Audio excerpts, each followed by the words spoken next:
Hey guys, this is Vince, Practical Performance, with some brief installation instructions for the Stage 2 VinceSkinz. So in the kit, in the set, you will have the rear skins, the left skin and the right skin. There will also be the front skins, of course. Let's see if I can turn this around a little bit.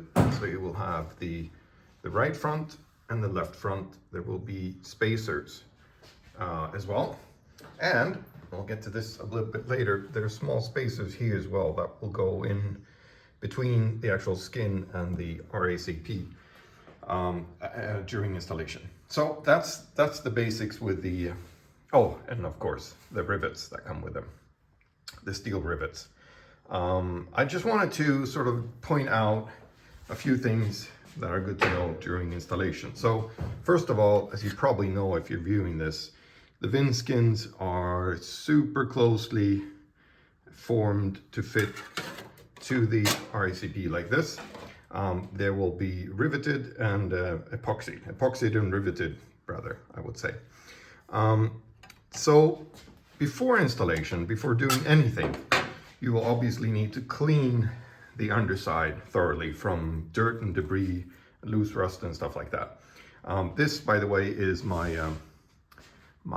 sort of workbench kind of. This is a piece of a rear end of a sedan E46.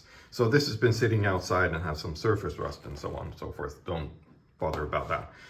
Never mind that. Anyway, so you will probably at least have this little hairline crack here at the rear left. These can be really large. They can sort of go up this way and so on and so forth.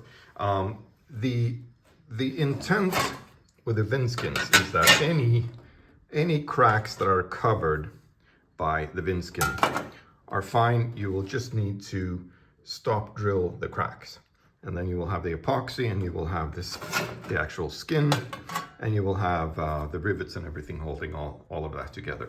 If you have cracks sort of stretching outside or reaching outside of the VinceSkinz, you will need to weld those. Okay, with that out of the way, you take care of your cracks. So this again is the rear left. You will have some cracks here. The rear right can also have, if you've gotten too far with the damage. This is the, so turn that around again. So this is the front right. Typically you will have, remove that. So you will have cracks forming from around this spot weld there. They go up front. You have some over here. Rear, and you will go moving up front. You can have the crack coming all the way down here as well, or up there. I'm viewing this from upside down, so it's kind of weird, giving you directions. So this is also, we'll get to this later on, why there's this lip on the right front right, sorry. Okay, anyway. So I was at getting the cracks prepped, stop drilled. Sometimes it makes sense to do that before you remove the paint and stuff, because sometimes they're so small that once you remove the paint, it's actually harder to see them.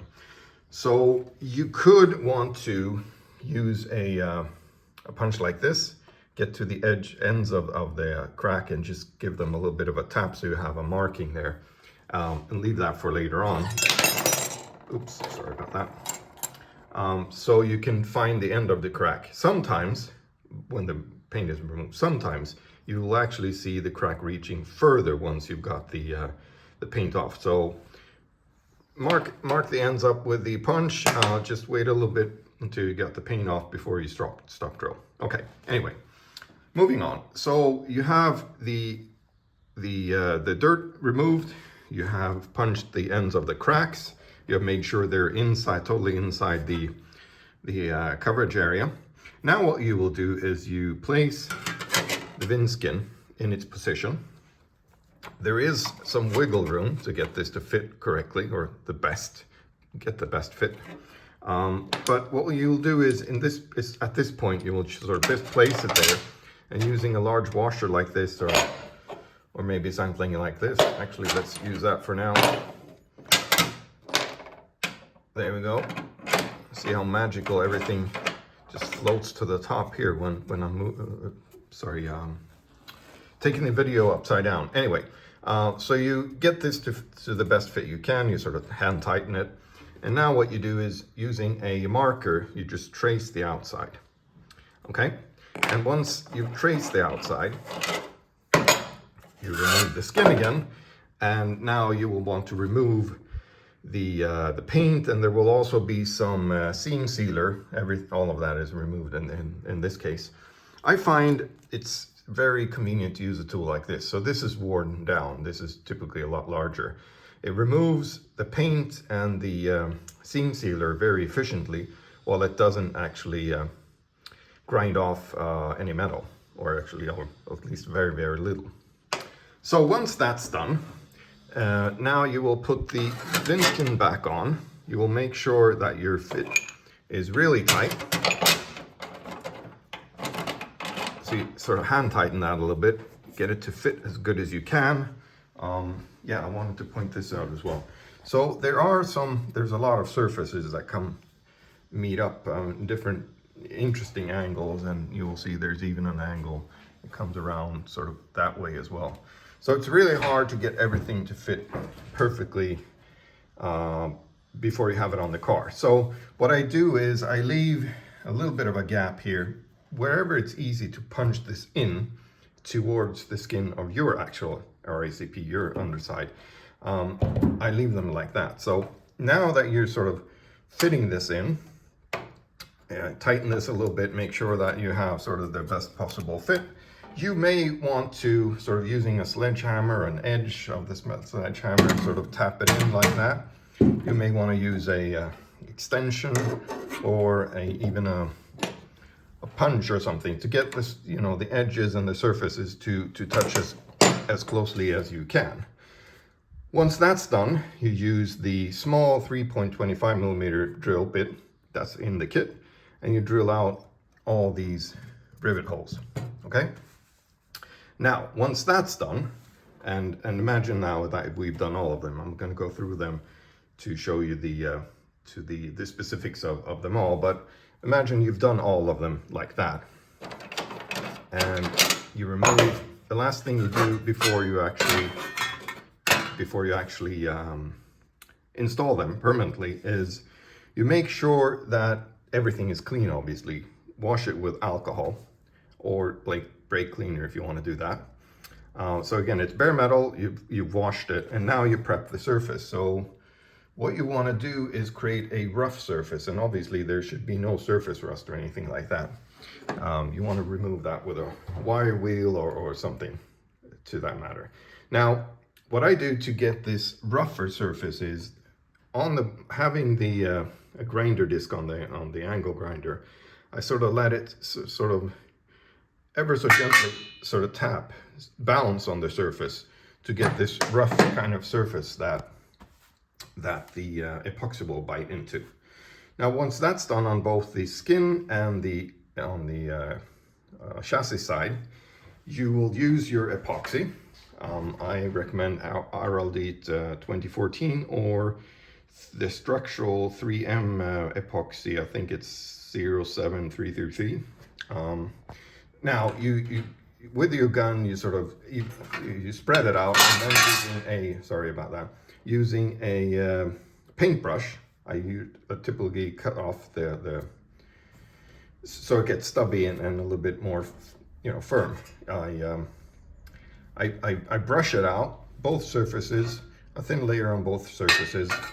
Now you get the skin on, you get your favorite kind of large washer and the wheel bolt. I probably didn't mention that. That's a wheel bolt. It has the M12.1.5 pitch thread that fits into the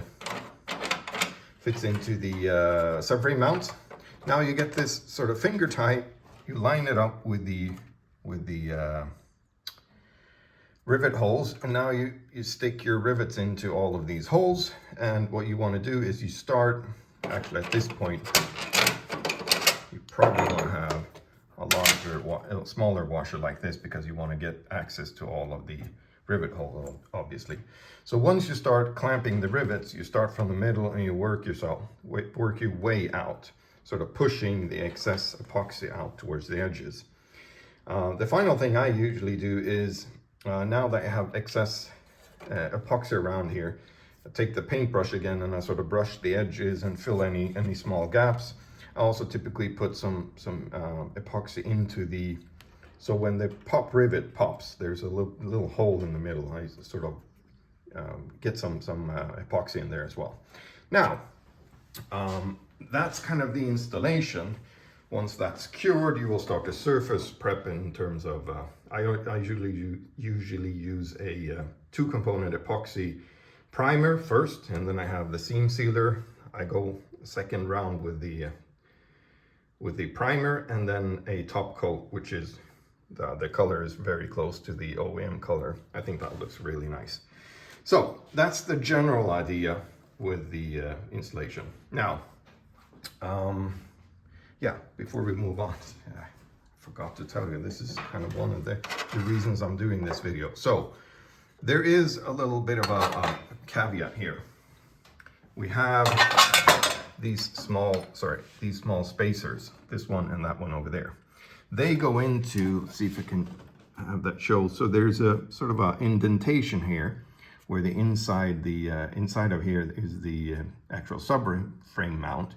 It's spot welded to the skin here, and there's an indentation here. So what you want to do is, and same thing over here as well, so it's easier to see here, the spot welds, you can see the indentation here. What we want to do is make sure that this piece here fits between the skin into that indentation, and it gets pierced by, let's see, this rivet hole, the rivet right there. See if I got that right. Yes, that's the one right there. So in order to get that done, when you're prepping and you're making you're drilling your rivet holes, what you want to do is take a little piece of masking tape on top of this spacers piece. You place it where it fits sort of the best. See here? So you have this angle over here. You place it, you tape it on. Now that it's sitting there temporarily, get the skin on, and now you drill through both of them. So later on, when you actually do the installation, you have the epoxy on this surface here, on the surface over here as well. And now you can sort of either stick it over here, or you can stick it so it sits right there, and then move it all on and pierce it all these 3 layers, the spacer and that, with your rivet. So that's how you use, and the same thing over here is in the same manner, of course. This is not angled because there is no there is no angle there. So now you have a really nice fit here. This spacer sort of fills this void there, the indentation, and it all comes together beautifully. So that was the left right. Now let's move on to the left rear left. I can't talk today. So this is the rear right. This is the same thing applies, only with the stage 2 VinceSkinz, which are larger. In order to make the installation easy and swift, there are usually studs, so similar studs as these, sitting there and over here somewhere. Those hold the gas, you know, the petrol filler neck thing, and also I think this one holds brake lines. So what you want to do is you cut those off, right off the chassis like this, because you have them here. And now you do the surface treatment, the prepping and all that stuff. Same thing here. Oh, sorry. With the spacers, one there, one over there as well. Same procedure. Okay, so that was the rear left, the rear right. Let's move to the front right. So this one typically has a lot of damage. And obviously there's going to be damage on the top as well, and that's for another video, for another product, the Vince bar with the front gusset cups. we're focusing on the underside and the VinceSkinz in this case. So again, you will probably have a lot of cracks going on here once you have everything disassembled, cleaned, and prepped, and you want to find all the cracks. You want to stop drill them. I have this like a really small drill. This is a 2mm drill bit. That's what you want to use in the end. In the ends. If your crack, let's see here, if it reaches all the way down into here, so this is one layer, and you will see there's another layer of sheet metal here, and then there's the third layer. So sometimes this crack actually goes through here and into that layer as well. This is why I designed the front right VinceSkinz with this lip here. So these two holes there are used for the rivets, and we'll clamp the skin into this layer here. Never mind the hole there. I've been playing around with this, what I call my workbench. So if your crack stops short of coming into this layer here, what you can do is just simply using your marker, let's see, just draw a line over there and cut that last piece off. If it stops all the way up here somewhere, maybe you can get rid of that lip altogether, and perhaps drill some new holes there for the rivets. But this is kind of for the worst case scenario as well. Another thing, just as with over here, I was talking about, you need to punch that down to have a close fit. Obviously, the same thing applies here. I forgot to mention that. Over here as well, if I get these, again,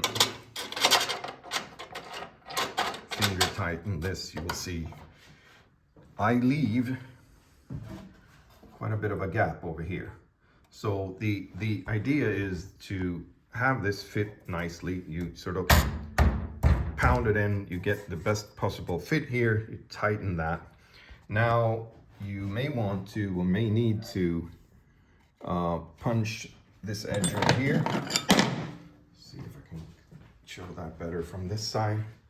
So there's a bit of a gap there. You may want to use a punch and a hammer, of course, a small sledgehammer, punch that in. And what I was getting to earlier on here, you also need to push this in as well. So what I typically do is all the way at the bottom here, or the top, obviously, and I'm viewing this upside down again. So all the way at the top here, you put your punch and you use your sledgehammer, you sort of pound this in to a nice close fit. You may also want to remove the skin. So I was saying you may also want to remove the skin, and using a pair of pliers, you can sort of just hold this and bend it inwards, because it will be springy and will sort of bounce back. So once you've done that and you're happy with your fitment, you are off to drilling the holes, doing the surface prepping, and adding epoxy, and obviously clamping down with the rivets. So that was the front right, and then we have the front left. There's less to say about this other than, again, the same idea. You put it on, you use your marker, you trace the outside, the perimeter, you do the surface prep, you put it into place. Again, you use your clamping wheel bolt, and you get it into place as best you can. I'll spin around this way. And again, you may need to sort of push this in, pound this in to get a close fit. So you can see barely through the rivet hole there. There is a bit of a gap I left there. This is easily adjusted, again, using a sledgehammer or your favorite sort of tool. You're not going crazy. You just want to pound this in so you get the closest possible fit. And then again, at the edge here, you may want to use a punch like this, or again, you may want to remove at the end the whole skin, and using a pair of pliers, you can sort of bend that a little bit inwards like that, And again, the back side like this. So yeah, or back side, it's actually the front side up towards the where the gas tank will be sitting. Yeah, I didn't mention that, but you will really want to remove the gas tank and all of that stuff, because it's going to be sitting sort of right over this area. The neck here down into, or up into the, down into the tank. Still confusing doing this upside down. So to get access to this and do it properly, you will want to remove the gas tank. Yeah, the spacers. So the spacers really are not load bearing in any way. They're just there to make up for the thickness of the VinceSkinz. So you can use these just loose as they are, or I recommend actually do some surface prepping, like that. Just use the epoxy, use a couple of M8 screws just to hold that down while it cures along with the other stuff curing. It will be so much easier once you do the installation. And obviously you will paint this and you'll have the seam sealer around it as well. So I think that's pretty much it. I'll try to keep this short. So I was talking about when you punch this, you can use when you do the last of the forming here, you may want to do some over here at the front edge and the front edge, and this over here. You may want to use, again, a large hammer, a sledgehammer, a punch like this, maybe some kind of chisel thing. I also showed you it's convenient to use just an ratchet extension like this. Anything that sort of fits the form nicely. And again, you want to tap it in so you get a close touch. The last sort of clamping is done by the rivets. They're actually really strong, the steel rivets, when they're the clamping force. So you just want to, do that sort of last finishing touch. I've done a lot of job work to get these to fit as closely as possible. But again, there is some variation, and I found that it's better for me to leave it a little bit further out from the surface because it's easy to pound it in, rather than if I had pounded in too far, it will be difficult for you to fit them. So that's, well, actually, I think that's sort of summarizes the whole thing. And if there are any questions during installation, I'm just an email or a message or even a phone call away. I could FaceTime you as well if you wanted to do that. So anyway, happy VinceSkinning, and see you later.